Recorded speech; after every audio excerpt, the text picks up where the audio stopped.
नमस्कार स्टूडेंट्स, कैसे आप सभी का स्वागत है आपके अपने इस YouTube channel Sandeep Dubey CGPSC में। आज हम लोग भारत के प्रमुख नदियों को देखेंगे। इससे पहले हमने प्रायद्वीपीय पठार की नदियों को नहीं देखा था, मतलब सिंधु नदी देखा है, सतलज नदी देखा है, ब्रह्मपुत्र देखा है, गंगा देखा है। आज हम लोग देखेंगे प्रायद्वीपीय पठार में जितने भी प्रमुख नदियां हैं उनको एक एक करके। अगर आप इस चैनल में नए होंगे तो चैनल को सब्सक्राइब कर लीजिएगा और अपने दोस्तों के साथ शेयर करिएगा। देखिए, यहाँ पास मैप में आपको दिख रहा होगा, ये आपका दामोदर नदी, दामोदर नदी। यहाँ पर देखो, एक्चुअल में ना दामोदर नदी ही क्या है, हुगली की सहायक नदी है। और हुगली नदी क्या है, जब गंगा नदी अपवाह तंत्र जब पढ़ते हैं ना, तो एक तरफ गंगा बांग्लादेश की ओर प्रवेश कर जाती है और दूसरे तरफ उसकी एक शाखा पश्चिम बंगाल में प्रवेश कर जाती है। तो पश्चिम बंगाल में हुगली नदी ही गंगा का एक स्वरूप है। इस प्रकार से आप इसको समझ सकते हैं। उसके बाद नीचे में दिखेगा आपको स्वर्णरेखा नदी और वैतरणी नदी। उसके बाद नासिक से एक नदी का उद्गम होता है जिसका क्या नाम है, गोदावरी नदी। ठीक है, दक्षिण भारत की गंगा। और जब और आप नीचे चले जाएंगे ना, तो आपको यहाँ त्रयंबकेश्वर से आपको एक नदी मिलेगा जिस नदी का नाम है कृष्णा नदी। तो कृष्णा नदी का उद्गम महाबलेश्वर से होता है। क्यों, त्रयंबकेश्वर नहीं, महाबलेश्वर से होता है। महाबलेश्वर मतलब कहाँ मिलेगा आपको, महाराष्ट्र में। तो ये कृष्णा नदी का उद्गम होता है और लास्ट में डेल्टा का निर्माण करता है। ठीक, मतलब एक चीज समझना है कि डेल्टा का निर्माण कौन सी नदी करेंगे, वह नदी जो पश्चिमी पठार से निकले और वो पूर्वी मतलब पश्चिमी भाग से निकलकर पूर्वी भाग में प्रवाहित हो जाए। तो एक्चुअल में लंबा दूरी तय करना पड़ता है, पहला कारण। और दूसरा कारण क्या है, अपने मार्ग में विसर्पित होते हुए जब वो आगे जाती है ना, तो देखो नदी लंबा दूरी तय करेगा अगर, ठीक, तो वेग क्या हो जाएगा, मंद हो जाएगा। तो तब इस स्थिति में क्या डेल्टा का निर्माण करते हैं, अपने अपने जो शाखा को, अपने जो मुख्य प्रवाह तंत्र को विभिन्न भागों में प्रक्षेपित कर देती है, उसको फैला देती है। ठीक, तो इस कारण गोदावरी नदी, महानदी, महानदी आपको छत्तीसगढ़ वाले परिप्रेक्ष्य में दिखेगा, तो ये डेल्टा का निर्माण करती है। और थोड़ा नीचे चले जाइए तो यहाँ पास आपको मिलेगा पुष्पगिरी या ब्रह्मगिरी पर्वत। ये भी कहाँ है, आपको कर्नाटका में दिखेगा। तो पुष्पगिरी या ब्रह्मगिरी के पर्वत से कावेरी नदी का उद्गम होता है, जो बंगाल की खाड़ी में जाकर मिल जाता है। उसके बाद आपको यहीं पर पेन्नार नदी मिलेगा, ठीक, कर्नाटक से निकलती हुई। और एक आपको मिलेगा वैगई नदी और ताम्रपाणी नदी। ठीक है, आगे बढ़ते हैं। अब देखिए, जो पूरा सेशन है ना, ये मैप बेस रहेगा। तो यहाँ पर आपको एकदम स्पष्ट रूप से दिख रहा होगा, ये हमारा प्रायद्वीपीय वाला हिस्सा है, ये वाला। थोड़ा मैं कलर चेंज कर लेता हूँ। ठीक है, ये आपको दिख रहा होगा। अच्छा, येलो नहीं यार, रेड रेड रेड, ब्लू कर देते हैं। ठीक है, ये देखिए, ये वाला हिस्सा, ये प्रायद्वीपीय का क्षेत्र है। ठीक है, ये रहा पश्चिमी घाट, ये रहा पूर्वी घाट। ठीक, पुनः एक बार देख लेते हैं। ऊपर में दामोदर नदी, ये वाला। ठीक, यहाँ पर सुगली नदी। ठीक, यहाँ पर ब्रह्माणी, वैतरणी, ये महानदी। ठीक है, नासिक से गोदावरी नदी निकला। ओके, और महाबलेश्वर से कृष्णा नदी निकला। देन पेन्नार, फिर पुष्पगिरी से कावेरी नदी, फिर वे गई, और लास्ट में ताम्रपाणी नदी। ठीक है, अब एक्चुअली में ना आपको थोड़ा चीज समझना पड़ेगा। जैसे देखो, अब भाई जितना आपने पढ़ा बिल्कुल सही है, मैप तो समझेंगे, लेकिन कुछ बिहाफ में आपको लिखना भी तो पड़ेगा। तो अगर आप मेंस की तैयारी कर रहे हैं या कोई भी एग्जाम की तैयारी कर रहे हैं, तो आपको फैक्चुअल डाटा के साथ फिजिकली डाटा को ध्यान ध्यान में रखना है। महानदी को पकड़ के चलते हैं। तो महानदी की कुल लंबाई पूरे भारत में 885 किलोमीटर है। यह छत्तीसगढ़ के रायपुर जिले से, एक्चुअल में यहाँ पर जो रायपुर जिला मेंशन है ना, वो रायपुर जिला नहीं है। वो एक्चुअल में ना धमतरी के सिहावा पर्वत से उद्गम होती है। कांकेर में जाके दूध नदी के साथ, दूध नदी महानदी की सहायक नदी है, के साथ मिलकर एक मलाज कुंडम या श्वेत धारा, मलाज कुंडम जलप्रपात का निर्माण करती है। ठीक है, यहाँ तक समझे। और चूंकि अब भारत के पर्सपेक्टिव से दिख रहा है, तो आपको रायपुर बेसिकली अच्छा नाम है, तो उसको आप वहां से कंसिडर कर देते हैं, लेकिन बेसिकली आपको ध्यान रखना है धमतरी से। ठीक, सिहावा पहाड़ वहां दिखेगा आपको, और उड़ीसा से होते हुए बंगाल की खाड़ी में जाकर गिर जाती है। और यहाँ पर इसकी जो निचला मार्ग है वहां पर नाव का संचालन किया जाता है। बस, अब देखते हैं हम लोग गोदावरी नदी। कौन सा नदी, दूसरा गोदावरी नदी। तो गोदावरी नदी प्रायद्वीपीय भारत की सबसे लंबी नदी है। ठीक, लंबाई कितना है, 1465 किलोमीटर। तो प्रायद्वीपीय भारत की सबसे लंबी नदी कौन सी है, गोदावरी नदी। ठीक है, तो अगर मैं बात करूं अपवाह तंत्र के दृष्टिकोण से, इस नदी की तुलना में मतलब प्रायद्वीप के जितने भी नदी होंगे, सबसे बड़ी नदी है कौन सी, गोदावरी नदी। ठीक है, गोदावरी नदी का उद्गम अभी हमने मैप में देखा, महाराष्ट्र के नासिक से होती है। ओके, और लगभग ये तेलंगाना और आंध्र से बहते हुए, ठीक, आंध्र प्रदेश में एक स्थान है राजमुंद्री। राजमुंद्री क्यों फेमस है, कमेंट सेक्शन में बताइएगा। से के पास से कई धाराओं में विभक्त होकर अपने आप को एक डेल्टा का निर्माण करती है, मतलब डेल्टा निर्माण करती है एक चीज। और इसी को दक्षिण भारत की गंगा, पहला फैक्ट, दो फैक्ट को ध्यान में रखना। पहला, थोड़ा जूम आउट कर लेते हैं, दक्षिण भारत की गंगा एक चीज, और वृद्ध गंगा। तो अगर पूछा जाए कि दक्षिण भारत की गंगा या वृद्ध गंगा किसे कहा जाएगा, बताइएगा किसको, गोदावरी नदी को। इसकी प्रमुख सहायक नदी को एक बार देख लेते हैं। देखो, एक है पूर्णा, फिर पेनगंगा, फिर वेनगंगा, फिर इंद्रावती। अब इंद्रावती नदी का उद्गम कहाँ से होता है, उड़ीसा के कोरापुट तहसील से, कोरापुट क्षेत्र से इंद्रावती नदी का उद्गम होता है। अब ये बाएं तट से मिलने वाली नदी है ना, कौन सा, इंद्रावती। उसके बाद मंजीरा जो दक्षिण तट से मिलने वाली है। तो ये चीजों को आपको ध्यान में रखना है दोस्तों। ठीक है, आगे बढ़ते हैं। अच्छा, अब आप जो एक नदी देख रहे हैं इंद्रावती, एक्चुअल में जब छत्तीसगढ़ को आप पूरा अच्छे से पढ़े होंगे तो मुझे उम्मीद है आपको समझ आया होगा। और एक चीज आपने देखा होगा कि इंद्रावती दक्षिण छत्तीसगढ़ की या दंडकारण्य प्रदेश की क्या है, जीवन रेखा है दोस्तों। यहीं पर आपको चित्रकूट जलप्रपात मिलेगा, सात धारा जलप्रपात मिलेगा, और बहुत सारे इंदिरा, क्या नाम है उसका यार, इंद्रावती राष्ट्रीय उद्यान आपको यहीं से देखने मिलेगा। मतलब इसके बीचों बीच होकर प्रवाहित होती है। ठीक है, आगे बढ़ेंगे। अब देखते हैं दामोदर नदी के बारे में, कुछ महत्वपूर्ण फैक्ट को देख लेते हैं कि दामोदर नदी एक्चुअल में, इसको याद रखते हैं। ठीक है, दामोदर नदी झारखंड से निकलती है, पहला चीज। तो झारखंड से कहाँ, छोटा नागपुर के पठार से। ठीक, ये अपने भ्रंश घाटी में बहती है। तो तीन नदी अपने भ्रंश घाटी में बहती है बेसिकली ना, वैसे तो बहुत सारे हैं। सिंधु अपने घार्ज का निर्माण करती है, सिंधु नदी एक चीज। दूसरा आपको मिलेगा एक नदी जो अमरकंटक से निकलता है, नाम बताओ, नर्मदा नदी। दूसरा ताप्ती नदी, और तीसरा ये दामोदर नदी, ये अपने भ्रंश घाटी में बहती है। और पश्चिम बंगाल में जो बहने वाली हुगली नदी में जाकर ये मिल जाती है। तो कुल मिलाकर अगर दामोदर नदी किसकी सहायक नदी है तो बोलेंगे, तो बताइएगा हुगली नदी की। ठीक, और ध्यान में रखना, बराकर दामोदर नदी का एक प्रमुख सहायक नदी है। तो अब भाई दामोदर नदी हुगली नदी की सहायक नदी है, जबकि दामोदर की सहायक नदी बराकर नदी है। ठीक, आगे बढ़ेंगे। स्वर्ण रेखा नदी, देखो स्वर्ण रेखा से क्या तात्पर्य है, जिसके बालू में सोने का कण पाया जाए। आप इस प्रकार से इसको कनेक्ट करके रखना। ये जो है झारखंड, जानते होंगे झारखंड की राजधानी क्या है, रांची। तो मे भी रांची ना, तो रांची के दक्षिण पश्चिम से निकलते हुए झारखंड, पश्चिम बंगाल और उड़ीसा में बहते हुए बंगाल की खाड़ी में जा मिलती है। और इसी के किनारे क्या है, जमशेदपुर, टाटा सुने होंगे नाम। तो जमशेदपुर कहाँ मिलेगा आपको, स्वर्ण रेखा नदी के तट पर। उसके बाद अभी हमने मैप में देखा वैतरणी नदी, या उड़ीसा के क्योंझर पठार से निकलती है। तो अब देखिए वैतरणी नदी कहाँ मिलेगा आपको, उड़ीसा में। कहाँ से निकल रहा है, क्योंझर से, और बंगाल की खाड़ी में जाकर मिल जाती है। फिर ब्रह्माणी नदी अगर बात करूं, तो ब्रह्माणी नदी है एक्चुअल में, इसको थोड़ा जूम आउट करेंगे। ब्रह्माणी नदी के बारे में बात करूं तो ये रांची के पास एक स्थान है, कोयल और शंख। जब दो नदी, एक तरफ से कोयल नदी, एक तरफ से शंख नदी, आपस में जब मिलते हैं, ठीक, तो ये नदी आपस में जब मिलते हैं, क्या बोला मैं, एक तरफ लेना आप कोयल नदी, एक तरफ लेना आप शंख नदी। जब ये आपस में मिलते हैं और जब प्रवाह होता है ना, तब इसको क्या बोलते हैं हम लोग, ब्रह्माणी नदी। तो आपको ये फैक्ट को ध्यान में रखना है। अब आगे बढ़ेंगे, अगला नदी देखेंगे। अगला नदी कौन सा, कृष्णा नदी। तो कृष्णा नदी प्रायद्वीपीय भारत की दूसरी सबसे लंबी नदी है। पहला कौन सा है, गोदावरी नदी। कितना लंबाई, 1465। जबकि कृष्णा नदी 1401, मतलब 1400 याद रखिएगा। तो कृष्णा नदी की लंबाई 1401 है, मतलब 1401 किलोमीटर। यह महाबलेश्वर की चोटी, मतलब महाराष्ट्र निकलती है, कहाँ कहाँ प्रवाहित होती है, कर्नाटका, तेलंगाना, आंध्रा में बहते हुए कहाँ पर जाके मिल जाएगी, बंगाल की खाड़ी में। और याद रखना ये अपना डेल्टा का निर्माण भी करती है, नहीं ये डेल्टा रहा, नए मार्गों में विसर्पित कर रही है। तो जहां से ये डेल्टा का निर्माण करती है ना, तो साउथ के पिक्चर में आप मैक्सिमम टाइप एक शब्द को पकड़ते होंगे, विजयवाड़ा। तो ये वही स्थान है जहां पर कृष्णा नदी अपने धाराओं को वितरित करती है, विस्तृत करती है। ठीक, और यहाँ डेल्टा का निर्माण करती है। ठीक, इसकी प्रमुख सहायक नदी कौन कौन से है, देखो कोयना, पंचगंगा, घाट प्रभा, माल प्रभा, दूध गंगा, भीमा, तुंगभद्रा। तो तुंगभद्रा दो नदियों के संगम से मिलकर बनता है, एक तुंगा नदी और एक भद्रा नदी। ठीक है, अब देखते हैं पेन्नार नदी। पेन्नार नदी, इसको इधर करते हैं।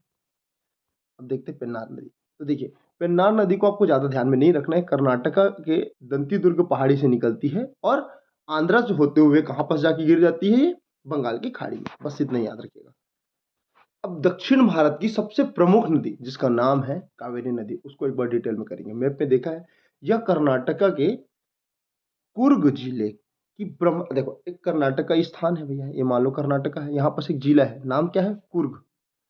तो कुर्ग जिले की ब्रह्मगिरी पहाड़ी से निकलती है और तमिलनाडु से होते हुए, तमिलनाडु में भी प्रवाहित होती है, ठीक, तमिलनाडु से होते हुए बंगाल की खाड़ी में जाकर विसर्जित हो जाती है, विसर्जन हो जाती है, ठीक है। और ये डेल्टा का निर्माण करती है, ये भी तो याद रखना, प्रायद्वीपी से निकलने वाली जितनी भी नदी है जो पश्चिम से निकलकर पूर्व बंगाल की खाड़ी में गिरती है, लगभग नदी की आंख इसका निर्माण करती है, डेल्टा का निर्माण करती है। ओके, अगर बात करो उपयोग के दृष्टिकोण से, देखो इस नदी की द्रोणी का 3% भाग केरल, 4% भाग कर्नाटका, जबकि लगभग 50 से ज्यादा प्रतिशत मतलब 56% तमिलनाडु इसका उपयोग करती है। और अगर इसके परिप्रेक्ष्य में और थोड़ा बात करें तो इसके ऊपर जो ग्रहण क्षेत्र है, मतलब जल ग्रहण क्षेत्र है, कर्नाटका वाला क्षेत्र है ना, वो दक्षिण पश्चिम से और निम्न क्षेत्र तमिलनाडु से जो वर्षा होती है ना, उत्तर पूर्वी वर्षा, उसके कारण होती है। तो देखो उत्तर पूर्वी, देखो ये रहा हमारा, मान लो ये मालू भारत है, ये भूमध्य रेखा, एक इस प्रकार से वर्षा वर्षा करती है, इसको बोलते हैं दक्षिण पूर्व, दक्षिण पश्चिम वर्षा, ठीक। और जब वो वापस आती है और तमिलनाडु के क्षेत्र में वर्षा करती है, उसको बोलते हैं उत्तर पूर्वी वर्षा। ध्यान में रखिएगा, जो कावेरी नदी का जल है ना, वो मैक्सिमम टाइम उत्तर पूर्वी वर्षा के कारण ये क्षेत्र को बढ़ाता है, मतलब यहाँ पानी की मात्रा बढ़ती है, ठीक है। और अगर कोई प्रश्न पूछे दक्षिण भारत की गंगा किसे कहते हैं, तो दक्षिण भारत की गंगा किसे कहते हैं भैया, कावेरी नदी को। जबकि वृद्ध गंगा किसे कहते हैं, गोदावरी नदी को। और इसके प्रमुख सहायक नदी को भी देख लेते हैं, सुवर्णवती, भवानी, अमरावती, काबिनी, काबिनी मतलब ये दाहिने तट पर मिलने वाली नदी है ना, कौन कौन सा, सुवर्णवती, भवानी, अमरावती और काबिनी। जबकि हेरबी, हेरगी, हेमवती, अक्रावती ये बाएं तट से मिलती है। एक नदी देखते हैं, वेगई नदी। वेगई नदी तमिलनाडु के वर्षानद पहाड़ी से निकलते हुए मदुरै शहर से बहते हुए पाक की खाड़ी में जाकर गिर जाती है। अब देखो ये मान लो भारत का मैप है, ये श्रीलंका रहा, ये रहा आपको पाक की खाड़ी यहाँ पर दिखेगा, ठीक है, भारत और श्रीलंका के मध्य। तो यहाँ से वेगई नदी निकल रही है और पाक की खाड़ी में क्या हो जा रही है, विसर्जित हो जा रही है। उसके बाद अगर बात करूं मैं कौन सा, ताम्रपाणी नदी के, तो यह पलानी की पहाड़ी से निकलते हुए मन्नार की खाड़ी में जाकर गिर जाती है। तो मन्नार की खाड़ी भी सेम वही स्थिति ले लेना, ठीक, ये पाक जल संधि, यहाँ पास मन्नार की खाड़ी और यहीं पास दोनों नदी, चाहे वेगई रहे या ताम्रपाणी नदी रहे। अच्छा, पालनी, पालनी, सेवारई, जवादी, ये जितने भी पहाड़ आपको दिखेंगे तमिलनाडु में दिखेंगे, मतलब ये तमिलनाडु से निकलती हुई है। अब हमने कुछ फैक्ट देखा, अब फिर से एक बार इसको देखें क्या, किससे, मैप से। देखो ये रहा हुगली, उसकी प्रमुख सहायक नदी क्या है, दामोदर नदी। ये रहा स्वर्ण रेखा, ये रहा वैतरणी, ये रहा महानदी, याद हुआ। ये रहा नासिक से निकलने वाली गोदावरी नदी, वृद्ध गंगा। जैसे आप ऊपर जाएंगे, नीचे जाएंगे, तो महाबलेश्वर से निकलने वाली कृष्णा नदी, ठीक। पुष्पगिरी से निकलने वाली कावेरी नदी। जबकि ये पिन्नार वाला क्षेत्र, पिन्नार, पिन्नार नदी कर्नाटका से निकलने वाली पिन्नार नदी। नीचे में दो नदी और दिख जाएंगे, एक वेगई और एक ताम्रपाणी। पूरा डिटेल देखें, नोट्स बना सकते हैं या 1 से 2 बार वीडियो को देख सकते हैं। अगर मैं आपको थोड़ा डिटेल और करूं तो देखो, ये मान लो हमारे छत्तीस मतलब भारत का एक प्राकृतिक पठार, मतलब पठार वाला प्रदेश है। ये कौन सा हिस्सा है, इसको मैं थोड़ा कलर चेंज कर देता हूँ। ये वाला जो हिस्सा है ना, ये वाला जो हिस्सा है, इसको बोलते हैं पश्चिमी घाट, ठीक। यहाँ पास मान लो मुंबई, मुंबई स्थित है। जैसे आप ऊपर जाएंगे तो ये एक प्रकार का पश्चिमी घाट पर्वत है, तो ऊंचाई बढ़ेगा, पहला चीज। दूसरा भाई, जैसे ये टॉप पर गया तो फिर डिक्लाइन होने स्टार्ट होगा कि नहीं, तो जहां पास डिक्लाइन होना स्टार्ट हो रहा है और वो एक समतल है जहां पास लोग निवासरत हैं, तो उसको बोलते हैं पठार। जो जमीन से तो ऊपर है लेकिन ऐसा स्ट्रक्चर क्रिएट करके रखा हुआ है जिसमें लोग रह सकते हैं, पठारी प्रदेश बोलते हैं ना। और वो जब पठारी प्रदेश खत्म होता है तो घाट मिलता है, तो पूर्वी घाट मिलेगा, तो ये पूर्वी घाट का हिस्सा है। अब मान लो कोई नदी ऐसे बहते जा रही है, तो हो सकता है ये जिस रास्ते से बह रही है उसके अगल बगल को गड्ढा बना दे, ठीक, मतलब समतल कोई जगह है उसमें कंटिन्यू कोई चीज बह रहा है, मतलब पानी बह रही है इस प्रकार से, तो क्या करेगा, इधर को तो कुछ नहीं कर सकता, लेकिन जो जहां पर वो प्रवाहित हो रही है उसको क्या कर देगा, उसको दबा देगा, उस जगह को, उसके कंकड़ को, उसके पत्थर को, उसकी मिट्टी को दबा देगा। तो भ्रंश का निर्माण वही होता है ना, कि अगर ये नदी पहले ऐसे समतल में बह रही है, ठीक, तो क्या करेगा, जगह का निर्माण करेगा, तो फिर कैसे हो जाएगा, नदी के कारण ये जगह तो गड्ढा हो जाएगा, लेकिन ये वाला हिस्सा क्या हो जाएगा, स्थिर रहेगा। तो इसी को बोला जाता है भ्रंश घाटी। पहला चीज समझ गया, ये वाला समतल वाला पठारी प्रदेश। तो अगर मैं बात करूं, देखो एक तरफ सतपुड़ा श्रेणी है, एक तरफ विंध्याचल श्रेणी है, तो नर्मदा जैसे अमरकंटक से निकलती है तो अपने सही स्थान बहती है और भ्रंश घाटी का निर्माण करती है। तो एक साइड कौन सा हो जाएगा भैया, सतपुड़ा, और नीचे साइड कौन सा हो जाएगा दादा, ये साइड हो जाएगा आपका विंध्य। तो विंध्य के नीचे एक नदी निकलती है जिसको नाम है तापी नदी या ताप्ती नदी बोलते हैं।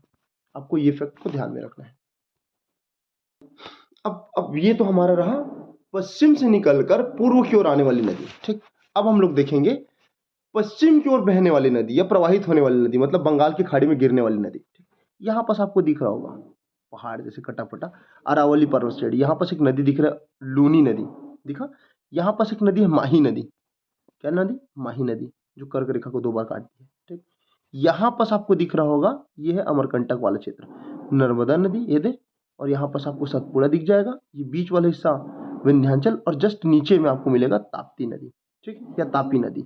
नीचे में आप महाराष्ट्र वाला क्षेत्र में देखो वैतरणा नदी, ठीक। जबकि ये गोवा में, ठीक, गोवा में आपको 2 नदी मिलेगा। एक नदी का नाम है जुआरी नदी और दूसरा का नाम है मांडवी नदी। जुआरी और मांडवी नदी कहाँ मिलेगा, गोवा में। जबकि अगर मैं बात करूं काली नदी, काली नदी आपको कर्नाटक वाले क्षेत्र में मिलेगा। और शरावती नदी, शरावती नदी में एक सबसे ऊंचा जलप्रपात है गोरसप्पा जलप्रपात, जिसका नाम है गांधी जी के नाम से, ठीक। और नीचे में आपको पेरियार नदी मिल जाएगा, पेरियार, पेन्नार नदी इधर है ना, अब पेरियार क्या है, केरल में है, ठीक। और सबसे नीचे में क्या दिखेगा, भारत पूछा, पूझा, भारत पूझा नदी, ठीक। अब कुछ महत्वपूर्ण फैक्ट को पढ़ के इस वीडियो को हम लोग यहाँ समाप्त करेंगे और नदी वाला चैप्टर भी लगभग पूरा हो जाएगा। सतरंजी नदी गुजरात के अमरबेली जिले से निकलती है तथा अपना जल खंभात की खाड़ी में जाकर मिला देती है। मान लो ये गुजरात वाला हिस्सा है, ठीक, ये खंभात वाला क्षेत्र है, ये कच्छ का क्षेत्र है।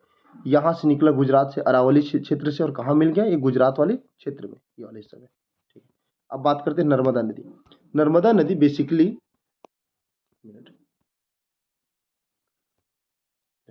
नर्मदा नदी मध्य प्रदेश के अमरकंटक, ये मध्य प्रदेश और छत्तीसगढ़ का बॉर्डर वाला हिस्सा है ना, अमरकंटक की चोटी से निकलता है और दक्षिण में सतपुड़ा, ठीक। इसके दक्षिण में क्या है, एक्चुअल में ना जब मैंने बताया तो एक देखो, मान लो ये कौन सा नदी है, नर्मदा नदी। एक साइड इसको बना लो और एक साइड ये वाला बना लो। मैं आपको यहाँ पास लिख दे रहा हूँ, यहाँ पास आपको विंध्य चोटी मिलेगा, विंध्य, ठीक। और यहाँ पास आपको मिलेगा सतपुड़ा, सतपुड़ा। तो देखो सतपुड़ा नर्मदा के दक्षिण में है, जबकि विंध्य नर्मदा के उत्तर में है। ये दोनों बीचों बीच प्रवाहित होती है। शायद मैंने पहले, इससे पहले थोड़ा उल्टा बोल दिया था, लेकिन ये आपको ध्यान में रखना है, ओके।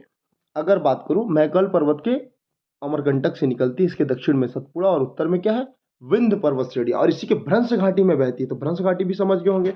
अब जबलपुर में एक स्थान है भेड़ाघाट, तो भेड़ाघाट जलप्रपात का निर्माण करते हैं और यहीं पर संगमरमर की चट्टानें पाई जाती है। और आपको ध्यान में रखना है, मैं धुआंधार जलप्रपात गया था, तो धुआंधार जलप्रपात भी नर्मदा नदी में है, ठीक है। लगभग जबलपुर से लगभग 5 से 6 किलोमीटर दूर में है, ओके।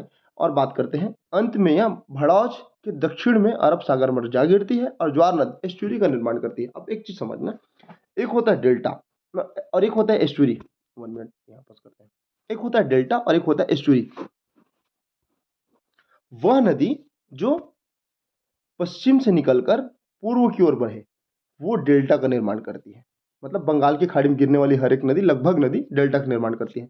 जबकि वह नदी जो बंगाल की खाड़ी में ना गिरकर अरब सागर में गिरे, वो एस्चुरी का निर्माण करती है। उसके पीछे कारण क्या है, तीव्र ढाल, कम दूरी तय करना पड़ता है, तुरंत जाके नदी या फिर महासागर मिल जाता है। इसी कारण किसका निर्माण करती है, एस्चुरी का, और उनमें से नर्मदा नदी एक है। अब देखते हैं लंबाई के बारे में, छोटा कर लेते इसको, ठीक है। अरब सागर पर जल गिराने वाली नदियों में सबसे बड़ा अगर मैं बात करूं, सबसे लंबी नदी कौन सी है, 12-13 नर्मदा नदी। तो याद रखना, क्या याद रखेंगे कि अरब सागर में गिरने वाली सबसे लंबी नदी जो एस्चुरी का निर्माण करती है, वो है नर्मदा नदी, जिसकी लंबाई है 13,1312 किलोमीटर, ठीक है। ये और 3 राज्यों से होकर बहती है, एक मध्य प्रदेश, गुजरात दिखेगा और महाराष्ट्र दिखेगा, ठीक। उसके बाद ताप्ती नदी देख लेते हैं। ताप्ती नदी महादेव पहाड़ी के पास एक बैतूल जिला है, तो बैतूल जिला के मुल्ताई नामक स्थान से निकलती है। और सतपुड़ा, इसके ऊपर में क्या है, सतपुड़ा, और नीचे में क्या, देखो ये सतपुड़ा हो गया, मान लो सतपुड़ा, और नीचे में क्या हो गया, ये हो गया मुल्ताई, और इसके बीचों बीच प्रवाहित होती है ये ताप्ती नदी। इस प्रकार से आप इसको जोड़ के याद रख सकते हैं। और अपने भ्रंश घाटी में बहती है, और लास्ट में कहाँ पर जाके मिलती है, ये सतपुड़ा, ये खंभात की खाड़ी, तो खंभात की खाड़ी में जाकर ये मिल जाती है। अब लास्ट में ना इसको थोड़ा कंप्लीट करते हैं। प्रायद्वीपीय पठार से निकलने वाली जो नदी है ना, और अरब सागर में जाकर मिलती है। कुछ प्रमुख नदी को देख लेते हैं, जैसे लूनी नदी। लूनी नदी कहाँ से निकलती है भैया, तो लूनी नदी, इसको छोटा कर लेते हैं, देखो लूनी नदी अजमेर के दक्षिण पश्चिम से एक स्थान है नाग पहाड़ी, तो नाग पहाड़ी मतलब अरावली श्रेणी से निकलती हुई कच्छ के रण में जाकर मिल जाती है। तो मान लो ये मान लो हमारा क्या है, राजस्थान, ठीक है। तो लूनी नदी अजमेर के दक्षिण हिस्सा में एक नाग पहाड़ी यहाँ पास, तो यहाँ से निकलती है और कहाँ पर जाके विलीन हो जाती है, कच्छ के रण में, मतलब गुजरात वाले क्षेत्र में, जो कच्छ वाला क्षेत्र है ना, वहाँ पर जाके विलीन हो जाती है। मतलब ये अरब सागर में नहीं मिलती, ये उससे पहले ही विसर्जित हो जाती है। उसके बाद साबरमती नदी, तो ये राजस्थान के उदयपुर नामक जिले में एक पहाड़ी है। कौन सा पहाड़ी, एक ही पहाड़ी ना, अरावली, वहां से निकलती है और खंभात की खाड़ी में जा मिलती है। और यहाँ पास दो जगह है, एक गांधीनगर और एक अहमदाबाद। तो साबरमती के तट पर दो स्थान गांधीनगर और अहमदाबाद है, ठीक। माही नदी, माही नदी एक्चुअल में मध्य प्रदेश के विंध्य पर्वत, जब विंध्य के पश्चिम हिस्सा से निकलती है और 3 राज्यों से, मध्य प्रदेश, राजस्थान और गुजरात से होकर प्रवाहित होती है और खंभात की खाड़ी में जाकर गिर जाती है। अब मान लो कर्क रेखा है, ठीक, ये माही नदी है। तो माही नदी एक बार कर्क रेखा को काटा और फिर कर्क रेखा में जाकर वापस चले गया, और कहाँ पर विसर्जित हो रही है, गुजरात में प्रवाहित होती है और खंभात की खाड़ी में जाकर गिर जाती है। तो याद रखना, लूनी नदी कच्छ के खाड़ी में विसर्जित हो जाती है, जबकि माही नदी अपने आप को, मतलब कर्क रेखा को 2 बार काटती है। इसको आपको ध्यान में रखना है। कर्क रेखा भारत के कितने राज्यों से होकर गुजरता है, करीबन 8 राज्यों से। 8 राज्यों का नाम आपको कमेंट सेक्शन में बताना है। उसके बाद भादर नदी, तो भादर नदी के बारे में अगर मैं बात करूँ तो गुजरात के राजकोट नामक स्थान से निकलते हुए ये अरब सागर में जा गिर जाती है, ठीक है। वैतरणी नदी को भी देख लेते हैं कि नासिक जिला में, मतलब महाराष्ट्र ना, तो महाराष्ट्र के त्रिबंक की पहाड़ियों से निकलकर अपना जल को सागर, मतलब अरब सागर में विसर्जित कर देती है। जबकि मांडवी नदी या ज्वारी नदी, ये गोवा की 2 प्रमुख नदियां हैं जो उद्गम को छोड़ देना बंगाल अरब सागर में गिर जाती है।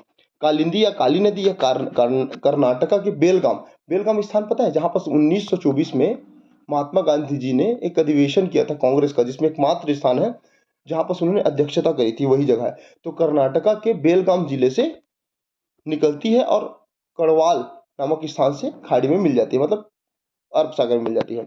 उसके बाद शरावती नदी, ये कर्नाटका के शिमोगा जिले से निकलकर, मतलब शिमोगा जिले से निकलकर अरब सागर में गिर गई, और कौन से जलप्रपात का निर्माण करती है, गोरसप्पा, पहले ही बोला, ये जोग या गांधी जलप्रपात सबसे ऊंची जलप्रपात है वर्तमान के परिप्रेक्ष्य में, बाकी तो चेंज होते रहता है। उसके बाद पेरियार नदी, यह केरल की सबसे लंबी नदी है, एक चीज, और यह अन्नामलाई की पहाड़ी से निकलती है, और याद रखना एक झील है वेम्बनाड के उत्तर में अरब सागर में जाकर गिर जाती है। और last but not list, Bharathapuzha, यह अन्नामलाई की पहाड़ियों से निकलती है, और याद रखना केरल में जो सबसे सर्वाधिक जल ग्रहण क्षेत्र है ना, इसी का होता है, इसको बोलते हैं पुन्नानी नाम से भी जाना जाता है ये। तो कुल मिला के ये है। उसके बाद हम लोग बाकी की चीज़ों को एक एक करके देखेंगे। नए होंगे तो चैनल को सब्सक्राइब कर लेना। मिलते हैं अगले वीडियो में, तब तक के लिए जय श्री कृष्ण।